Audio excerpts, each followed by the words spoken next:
तो ये एग्जांपल 10.3 है। इसके अंदर दो हमारे पास एक्सप्रेशन है। एक्स ऑफ एन जो है उसमें दो कंपोनेंट्स हैं, 7 1/3 raise power n u of n minus 6 into 1/2 raise power n u of n. तो दोनों अगर हम देखें तो दोनों यू ऑफ एन के साथ हैं, दोनों राइट साइड सीक्वेंस हैं। इसका जी ट्रांसफॉर्म निकालना है हमने और रीजन ऑफ कन्वर्जेंस जो है वो शो करना है। तो जी ट्रांसफॉर्म निकालने के लिए इसको हम सिंपल यहाँ पे पुट करेंगे। इक्वेशन के अंदर पुट करने के बाद हमने इसको सेपरेट कर दिया। समेशन के अंदर एक समेशन ये बना दिया, एक ये बना दिया, और उसके बाद जो लिमिट्स हैं उसको हमने एडजस्ट किया यू ऑफ एन के हिसाब से। तो यू ऑफ एन की 0 से इन्फिनिटी हो गई, और इसमें हमने एन जो है पावर के अंदर कॉमन ले लिया। तो अंदर जो चीज़ आई वो 1/3 इंटू जी इन्वर्स इसके अंदर आ गई।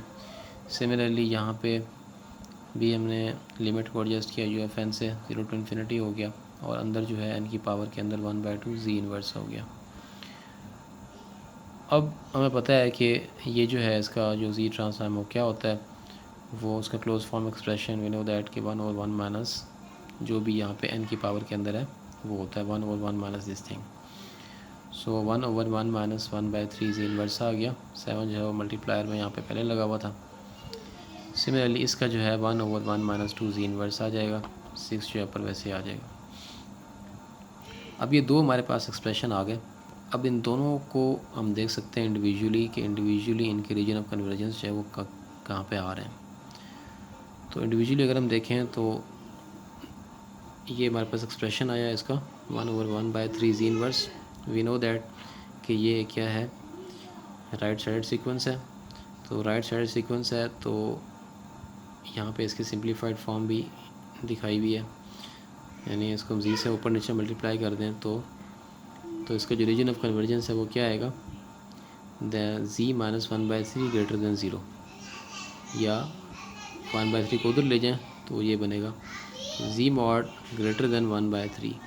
तो ये नंबर 1 जो है जो इसका कंपोनेंट है उसका रीजन ऑफ कन्वर्जेंस जो है that will be greater than 1/3।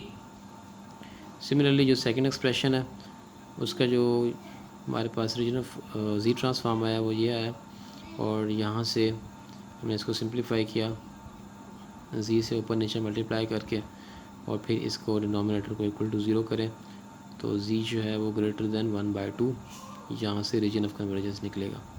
तो सेकंड पार्ट का रीजन ऑफ कन्वर्जेंस जो है जी मॉड ग्रेटर देन 1/2 आएगा। ठीक हो गया। अब तीसरा जो है, तो एग्जांपल के अंदर उसने तीसरा जो मेथड है वो ये है कि इन दोनों को सिंप्लीफाई मज़ीद सिंप्लीफाई करें। तो इसका जो सिंप्लीफाइड एक्सप्रेशन है वो ये आता है,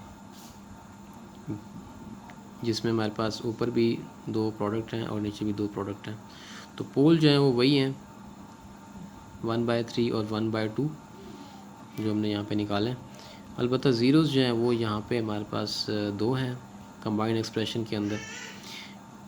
तो यू नो दैट कि हमारे पास जब ये एक्सप्रेशन होता है रैशनल फंक्शन होता है तो ऊपर जो है वो ज़ीरोज़ होते हैं, नीचे हमारे पास पोल्स होते हैं, और जब हम z जो है उसको इक्वल टू 0 करते हैं या z के साथ जो भी चीज़ लगी हुई उसको इक्वल टू 0 करते हैं तो वो हमें ज़ीरो लोकेशन बता देती है। तो यहाँ पे z इज़ इक्वल टू 0, यहाँ पे भी z इज़ इक्वल टू 0। तो इन दोनों के अंदर एक एक ज़ीरो भी मौजूद है और वो 0 के ऊपर है। अब जब इसको कंबाइन करके सॉल्व किया तो हमारे पास ये एक्सप्रेशन आया। इस एक्सप्रेशन के अंदर दो ज़ीरोज़ हैं, ऐड 1 ज़ीरो जो है वो zero z is equal to 0 के ऊपर है, और दूसरा ज़ीरो 3/2 के ऊपर है। पोल वैसे ही दो इसके अंदर है। रीजन ऑफ कन्वर्जेंस हमने इन दोनों के इंडिविजुअल निकाल लिए।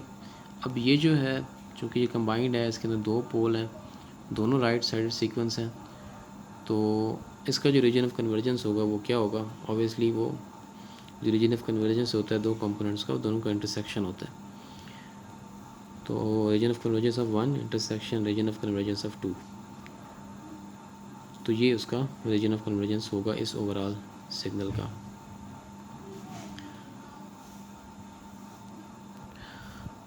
तो इसको अगर हम प्लॉट करें तो इसके जो प्लॉट हैं वो इस तरह बनते हैं। एक हमारा पोल 1/3 के ऊपर है, और चूँकि राइट साइड सीक्वेंस है तो इसलिए रीजन ऑफ कन्वर्जेंस है आउटसाइड द पोल लोकेशन होगा, आउटसाइड निकल रहा है यहाँ से z इज़ ग्रेटर देन 1/3।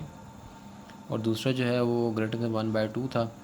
तो ये 1/2 जो है इसके ऊपर हमने पोल लोकेट किया और उसके बाद सर्कल यहाँ पे प्लॉट किया। और चूँकि ये भी राइट साइडेड सीक्वेंस था तो इसका भी जो रीजन ऑफ कन्वर्जेंस है वो आउटसाइड दी पोल लोकेशन है।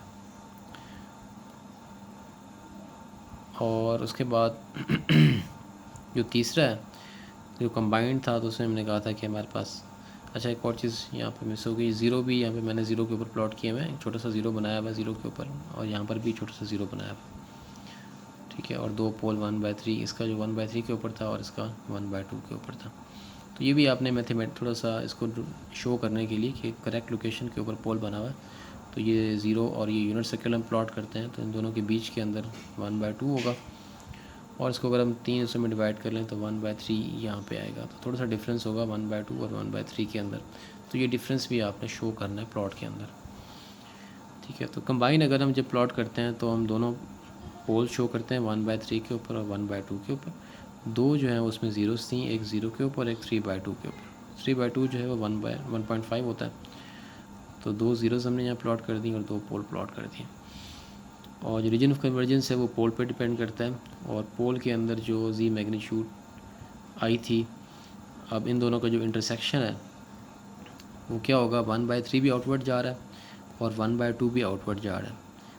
तो 1/3 से 1/2 के बीच में जो रीजन है वहाँ पे कोई इंटरसेक्शन नहीं होगा। तो इंटरसेक्शन जो है वो 1/2 से ऊपर स्टार्ट हो रहा है इन दोनों का जो कॉमन रीजन है वो 1/2 से ऊपर होगा। तो इसलिए इसका कंबाइंड रीजन ऑफ कन्वर्जेंस जो है that will be defined as g mod greater than 1/2, ठीक है। तो इसका जो कंबाइंड रीजन ऑफ कन्वर्जेंस है वो 1/2 से आउटवर्ड जा रहा होगा, ठीक हो गया। तो अब ये भी एक प्रैक्टिस है कि आपने इसको इंडिविजुअली भी आप इसको शो कर सकते हैं, बट ओवरऑल जो आपका रीजन ऑफ कन्वर्जेंस होगा वो कुछ इस तरह का होगा। अगर आपके पास 2 कंपोनेंट हैं, 3 कंपोनेंट हैं, तो वो फिर आप उसका जो कंबाइंड रीजन ऑफ कन्वर्जेंस है वो इस तरह शो करेंगे और इंडिविजुअली आप फिर अलग अलग भी उसको शो कर सकते हैं। जब इसको आप प्लॉट करेंगे तो आप जब भी इसको प्लॉट करें तो ये रोटेशन जो है इसको कंसिस्टेंट रखें कि आप यूनिट सर्कल जो है उसको सॉलिड लाइन से प्लॉट करें हमेशा, ताकि वो आइडेंटिफाई हो जाए कि यूनिट सर्कल है। और जो आपका रीजन ऑफ कन्वर्जेंस यानी पोल लोकेशन जहाँ पे होगी वहाँ पे आप डॉटेड सर्कल्स बनाएं, तो वो डिफ्रेंशिएट हो जाएगा कि पोल लोकेशन कहाँ पे है और यूनिट सर्कल कहाँ पे है, ठीक है। एग्जांपल नंबर 10.4 ये आपने खुद इसको देखना है और इसके अंदर जो पोल्स हैं वो रियल पोल नहीं है बल्कि कॉम्प्लेक्स पोल्स हैं। तो कॉम्प्लेक्स पोल्स का मतलब ये है कि आपके पास कॉम्प्लेक्स वैल्यू भी होगी। तो जब आपके पास कॉम्प्लेक्स वैल्यू होती है दैट मीन्स कि आप सिंपल आर जो है वो तो देख ही रहे होते हैं, लेकिन साथ ओमेगा की वैल्यू भी आपके पास आ रही होती है। तो रीजन ऑफ कन्वर्जेंस के लिए तो ओमेगा जो है ना वो इररेलेवेंट है, उससे उसका रीजन ऑफ कन्वर्जेंस पे फ़र्क नहीं पड़ता। लेकिन पोल को प्लॉट करने के लिए, क्योंकि इसके अंदर हमारे पास जो कॉम्प्लेक्स वैल्यू नहीं थी इसलिए हम रियल एक्सिस के ऊपर हमने इसको प्लॉट किया। तो